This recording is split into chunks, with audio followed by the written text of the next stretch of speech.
ಒಬ್ಬರ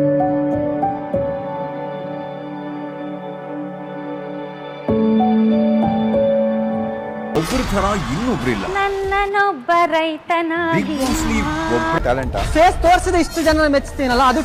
hello guys, welcome back to my YouTube channel. ಹೇಗಿದ್ರಾ? ಚೆನ್ನಾಗಿದ್ದೀರಾ ಅಂತ ಭಾವಿಸ್ತೀನಿ. ನಾನು ಇವತ್ತು ಮತ್ತೊಂದು ಹೊಸ ಬಿಗ್ ಬಾಸ್ ಅಪ್ಡೇಟ್ ಒಂದಿಗೆ ಬಂದಿದ್ದೀನಿ.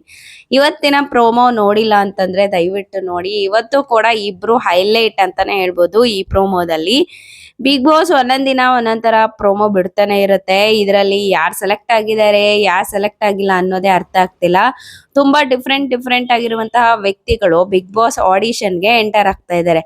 ಅದರಲ್ಲೂ ಈ ಅಗ್ನಿ ಪರೀಕ್ಷೆ ಅನ್ನೋದನ್ನ ಇಟ್ಬಿಟ್ಟು ಎಲ್ಲರಿಗೂ ಶಾಕ್ ಕೊಟ್ಬಿಟ್ಟಿದ್ದಾರೆ. ಸೊ ಅಗ್ನಿ ಪರೀಕ್ಷೆಯಲ್ಲಿ ಹೆಚ್ಚಾಗಿ ನಮಗೆ ಜಡ್ಜಸ್ಗಳಲ್ಲಿ ಸಂಗೀತ ಹಾಗೆ ವಿನಯ್ ಅವರು ತುಂಬಾ ಹೈಲೈಟ್ ಆಗಿ ಕಾಣಿಸ್ತಾ ಇದ್ದಾರೆ. ಯಾಕೆ ಅಂದ್ರೆ ಇಲ್ಲಿ ಬರುವಂತಹ ಕಂಟೆಸ್ಟೆಂಟ್ ಏನಿದ್ದಾರೆ ಅವ್ರನ್ನೆಲ್ಲ ಆರಿಸಿ ಬಿಗ್ ಬಾಸ್ ಮನೆಗೆ ಕಳ್ಸೋದು ಈ ಒಂದು 4 ಜಡ್ಜಸ್ಗಳಾದಂತಹ ಚಂದನ್ ಶೆಟ್ಟಿ, ವಿನಯ್, ಸಂಗೀತ ಹಾಗೆ ಶ್ರುತಿ ಅವರಿಗೆ ಸೇರಿದೆ. ಹಾಗಾಗಿ ಪ್ರತಿ ಒಬ್ಬರಿಗೂ ಕೂಡ ಅವರಲ್ಲಿ ಏನೇನೋ ಟ್ಯಾಲೆಂಟ್ ಇದೆ, ಸೊ ಏನ್ ಇಂಟ್ರೆಸ್ಟ್ ಇದೆ ಬಿಗ್ ಬಾಸ್ ಮನೆಗೆ ಹೋಗೋದಕ್ಕೆ, ಅರ್ಹರ ಅಥವಾ ಅನರ್ಹರ ಅಂತ ಇಲ್ಲೇ ಜಡ್ಜ್ ಮಾಡಿ ಅದಾದ್ಮೇಲೆ ಬಿಗ್ ಬಾಸ್ ಮನೆ ಒಳಗಡೆ ಕಳಿಸ್ತಾರೆ. ಅದಷ್ಟೇ ಅಲ್ಲದೆ ನೀವು ಈ ಹಿಂದೆ ಸಂಗೀತ ಅವರು, ವಿನಯ್ ಅವರು, ಶ್ರುತಿ ಹಾಗೆ ಚಂದನ್ ಶೆಟ್ಟಿ ಅವರು ಹೇಳಿರೋದು ಕೇಳಿರ್ಬೋದು. ನಾವು ಬಿಗ್ ಬಾಸ್ ಮನೆ ಒಳಗಡೆ ತುಂಬಾ ಕಷ್ಟಪಟ್ವಿ, ಕೆಲವೊಂದು ಟಾಸ್ಕ್ ಗಳನ್ನ ಮಾಡಕ್ಕಾಗ್ಲಿಲ್ಲ, ಕೆಲವೊಂದು ಸಿಚುವೇಶನ್ ನ ಹ್ಯಾಂಡಲ್ ಮಾಡಕ್ಕಾಗ್ಲಿಲ್ಲ. ಅಂತ ಸಿಚುವೇಶನ್ ಈಗ ಹೋಗ್ತಿರುವಂತಹ ಕಂಟೆಸ್ಟೆಂಟ್ ಗಳಿಗೆ ಬರಬಾರ್ದು. ಸೊ ಅದಷ್ಟೇ ಅಲ್ಲದೆ ಅವರು ಸ್ಟ್ರಾಂಗ್ ಇದಾರಾ ಇಲ್ವಾ, ಅಥವಾ ಹೋಗೋದಕ್ಕೆ ಅರ್ಹರ, ಅವರಲ್ಲಿ ಏನೇನು ಟ್ಯಾಲೆಂಟ್ ಇದೆ ಅಂತ ತಿಳ್ಕೊಂಡು, ಸೊ ಅವ್ರಿಗೆ ಆಗತ್ತಾ ಬಿಗ್ ಬಾಸ್ ಮನೆಯಲ್ಲಿ ಇರೋದಕ್ಕೆ ಅಂತ ಎಲ್ಲ ತಿಳ್ಕೊಂಡು ಅದಾದ ನಂತರ ಬಿಗ್ ಬಾಸ್ ಮನೆಗೆ ಹೋಗೋದಕ್ಕೆ ಸೆಲೆಕ್ಟ್ ಮಾಡ್ತಾ ಇದ್ದಾರೆ ಕಂಟೆಸ್ಟೆಂಟ್ ಗಳನ್ನ.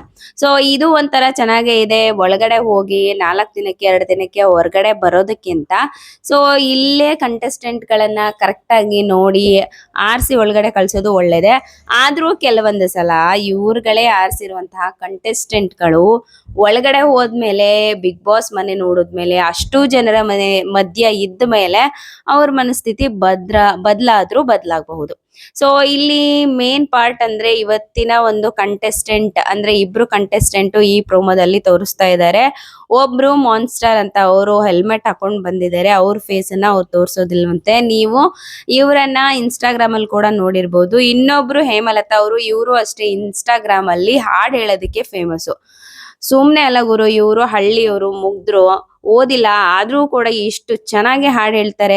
ಹಾಡು ಹೇಳೋದು ಅಷ್ಟೇ ಅಲ್ಲ, ಈ ಒಳ್ಳೊಳ್ಳೆ ಇಂಗ್ಲಿಷ್ ಹಾಡುಗಳನ್ನ ಕೂಡ ಎಷ್ಟು ಚೆನ್ನಾಗಿ ಸರಾಗವಾಗಿ ಹೇಳ್ತಾರೆ. ಸೊ ಈ ಇಬ್ರು ಕಂಟೆಸ್ಟೆಂಟ್ಗಳಲ್ಲಿ ಯಾರು ಸೆಲೆಕ್ಟ್ ಆಗ್ತಾರೆ, ಯಾರು ಸೆಲೆಕ್ಟ್ ಆಗಲ್ಲ ನೋಡ್ಬೇಕಾಗಿದೆ. ಸೊ ಇಲ್ಲಿ ನಮ್ಮ ಹೇಮಲತಾ ಅವರಿಗೆ 2 ಗ್ರೀನ್ ಸಿಗ್ನಲ್ ಸಿಕ್ಕಿದೆ. ಇನ್ನ ಕೂಡ ಅವರ ಒಂದು ಆಡಿಷನ್ ಅಥವಾ ಅಗ್ನಿ ಪರೀಕ್ಷೆ ನಡೀತಾ ಇದೆ. ಇಲ್ಲಿ ಮಾನ್ಸ್ಟಾರ್ ಇವತ್ತಿನ ಒಂದು ನೆಗೆಟಿವ್ ರೋಲ್ ಪ್ಲೇ ಮಾಡ್ತಾ ಇದ್ದಾರೆ ಅಂತ ಹೇಳ್ಬೋದು. ಯಾಕೆ ಅಂದ್ರೆ ಇಲ್ಲಿ ಮಾಸ್ಕ್ ಹಾಕೊಂಡು ನೀವು ಹೇಗಿರ್ತೀರಾ ಬಿಗ್ ಬಾಸ್ ಮನೆಯಲ್ಲಿ, ಮಾಸ್ಕ್ ತೆಗೀರಿ ಅಂತ ಹೇಳಿ ವಿನಯ್ ಅವರು ಹೇಳ್ತಾರೆ. ಸೊ ಮಾಸ್ಕ್ ಹಾಕದೆ ಟ್ಯಾಲೆಂಟ್ ಅಂತಾನು ಕೇಳ್ತಾರೆ. ಅದಕ್ಕೆ ಮಾನ್ಸ್ಟರ್ ಹೇಳ್ತಾರೆ, ನಾನು 3 ತಿಂಗಳು ಒಳಗಡೆ ಏನಾದ್ರು ಇದ್ರೆ ಬಿಗ್ ಬಾಸ್ ಮನೆ ಒಳಗಡೆ ಹೋದ್ರೆ ನಾನು ಎಲ್ಲಾ ಜನರ ಮನ್ಸನ್ನ ಗೆಲ್ತೀನಿ ಅಂತ ಹೇಳಿ ಈ ಮಾನ್ಸ್ಟರ್ ಅಂದ್ರೆ ಮಾಸ್ಕ್ ಮ್ಯಾನ್ ಹೇಳ್ತಾರೆ. ಸೊ ಅದಕ್ಕೆ ಇಲ್ಲ ತೆಗೀರಿ, ನಿಮ್ಮ ಒಂದು ಹೆಲ್ಮೆಟ್ ಏನಿದೆ, ಮಾಸ್ಕ್ ಏನಿದೆ ಅದನ್ನ ತೆಗೀರಿ ಅಂತ ಹೇಳಿದಾಗ ಇಲ್ಲ ನಾ ತೆಗಿಯಲ್ಲ ಅಂತ ಹೇಳಿ ಮಾನ್ಸ್ಟರ್ ಅವರು ಹೇಳ್ತಾರೆ.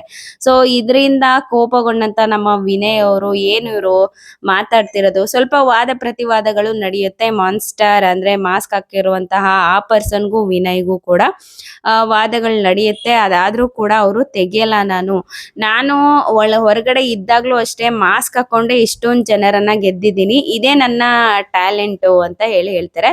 ಈ ಮಾಸ್ಕ್ ಮ್ಯಾನ್ ಹೇಳೋದು ಒಂದ್ ಲೆಕ್ಕದಲ್ಲಿ ಸರಿನೇ. ಯಾಕೆಂದ್ರೆ ಇವರು ಇಷ್ಟ ದಿನ ಇದೇ ರೀತಿ ಹೆಲ್ಮೆಟ್ ಹಾಕೊಂಡೆ ಎಷ್ಟೊಂದು ಜನರ ಮನ್ಸನ್ನ ಗೆದ್ದಿದ್ದಾರೆ. ಆದ್ರೆ ಇದು ಬಿಗ್ ಬಾಸ್ ಅಂತ ಬಂದಾಗ ತೆಗಿಬೇಕಾಗತ್ತೆ, ಜನರು ಅವ್ರ ಮುಖ ನೋಡ್ಬೇಕಾಗತ್ತೆ, ಅವ್ರ ಆಟಗಳನ್ನ ನೋಡ್ಬೇಕಾಗತ್ತೆ. ಆದ್ರೆ ಇವರು ಹೆಲ್ಮೆಟ್ ತೆಗಿಯಲ್ಲ ಅಂತ ಹೇಳ್ತಾ ಇದ್ದಾರೆ. ಇನ್ನು ಹೇಮಲತಾ ಅವ್ರಿಗೂ ಚಿಕ್ಕ ಪುಟ್ಟ ಮಾತಿನ ಚಕಮಕಿ ನಡೀತಾ ಇದೆ. ಅಂದ್ರೆ ಅವರಿಗೆ ಕೆಲವೊಂದು ಚಿಕ್ಕ ಪುಟ್ಟ ಟಾಸ್ಕ್ ಕೊಟ್ಟಿರ್ಬೇಕು, ಇದೇ ರೀತಿ ಮಾತಾಡಿ ಈ ರೀತಿ ಎಲ್ಲ ಹೇಳಿ ಅಂತ ಹೇಳಿ. ನೋಡೋಣ ಇವರಿಬ್ರು ಜುಗಲ್ಬಂದಿಯಲ್ಲಿ ಯಾರು ಈ ಒಂದು ಅಗ್ನಿ ಪರೀಕ್ಷೆಯನ್ನ ಗೆದ್ದು ಬಿಗ್ ಬಾಸ್ ಮನೆ ಒಳಗಡೆ ಹೋಗ್ತಾರೆ ಅಂತ. ಇನ್ನೇನು 2 ದಿನಗಳಲ್ಲಿ ಬಿಗ್ ಬಾಸ್ ನ ಅಗ್ನಿ ಪರೀಕ್ಷೆ ಬಂದೇ ಬಿಡ್ತು. ಇದರಲ್ಲಿ ಯಾರು ಈ ಅಗ್ನಿ ಪರೀಕ್ಷೆಯನ್ನ ಗೆದ್ದು ಬಿಗ್ ಬಾಸ್ ಮನೆ ಒಳಗಡೆ ಹೋಗ್ತಾರೆ, ಯಾರು ಮನೆ ಹೊರಗಡೆ ಹೋಗ್ತಾರೆ, ಕಾದು ನೋಡ್ಬೇಕಾಗಿದೆ. ಸೊ ಇದೇ ಭಾನುವಾರ ರಾತ್ರಿ 9 ಗಂಟೆಗೆ ಅಗ್ನಿ ಪರೀಕ್ಷೆ, ಬಿಗ್ ಬಾಸ್ ಅಗ್ನಿ ಪರೀಕ್ಷೆ ಶುರುವಾಗುತ್ತೆ. ಸೊ ಎಲ್ಲರೂ ಮಿಸ್ ಮಾಡದೆ ನೋಡಿ. ಹಾಗೆ ಬಿಗ್ ಬಾಸ್ ನ ಹೊಸ ಅಪ್ಡೇಟ್ ಅನ್ನ ನನ್ನ ಚಾನೆಲ್ ಅಲ್ಲಿ ಖಂಡಿತ ಕೊಡ್ತೀನಿ. ದಯವಿಟ್ಟು ನನ್ನ ಚಾನೆಲ್ ನ ಸಬ್ಸ್ಕ್ರೈಬ್ ಮಾಡ್ಕೊಳ್ಳಿ. ಹಾಗೆ ನನ್ನ ಚಾನೆಲ್ ನಲ್ಲಿ ಬರುವಂತಹ ವಿಡಿಯೋಗಳನ್ನ ನೋಡಿ ಸಪೋರ್ಟ್ ಮಾಡಿ ಅಂತ ಹೇಳ್ತಾ ಇವತ್ತಿನ ಈ ಅಪ್ಡೇಟ್ ಅನ್ನ ಇಲ್ಲಿಗೆ ಮುಗಿಸ್ತಾ ಮತ್ತೆ ಒಂದು ಹೊಸ ಪ್ರೋಮೋದಲ್ಲಿ ನಾನು ನಿಮ್ಮನ್ನ ಭೇಟಿ ಆಗ್ತೀನಿ. ಅಲ್ಲಿವರೆಗೂ ಟೇಕ್ ಕೇರ್, ಬಾಯ್, ನಮಸ್ಕಾರ.